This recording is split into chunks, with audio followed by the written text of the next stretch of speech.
ఎడారిలో సెలయేర్లు. కీర్తనలు 109:4. నేను మానక ప్రార్థన చేయుచున్నాను.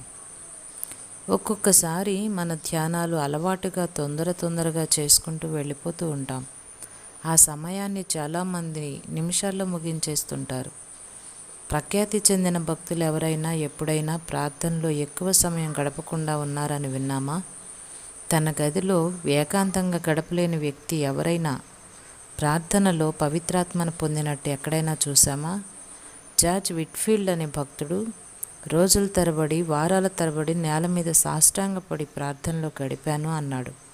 నీ మోకాళ్ళ మీద నువ్వు ఉంటేనే నువ్వు ఎదగగలవు అన్నది మరొక భక్తుని సాక్ష్యం. వీరంతా తమ అనుభవాలనే తమ మాటల్లో వ్యక్తపరుస్తున్నారు. ఏకాంతాన్ని ప్రేమించని ఏ వ్యక్తి ఇంతవరకు ప్రపంచ చరిత్రలో, సాహిత్యంలో కానీ, విజ్ఞాన శాస్త్రంలో కానీ చిరస్మరణీయమైన కార్యాన్ని చేయలేదు. నిజానికి ఈ ఏకాంతం అనేదాన్ని క్రైస్తవ జీవితంలో ఒక సూత్రంగా భావించవచ్చు. దేవునితో ఎక్కువ కాలం ఏకాంతంలో గడపకుండా ఉన్న వ్యక్తి పరిశుద్ధాత్మలో ఎదుగుదల పొందటం అసాధ్యం. అలసి సొలసిన హృదయమా, నా దగ్గరకు రా. నేను నడిపించే ఏకాంత స్థలానికి రా. లోకధ్వనులకు దూరంగా నాతో రా. శాంతిని ఎదలో సంగీతమై స్పందిస్తుంది.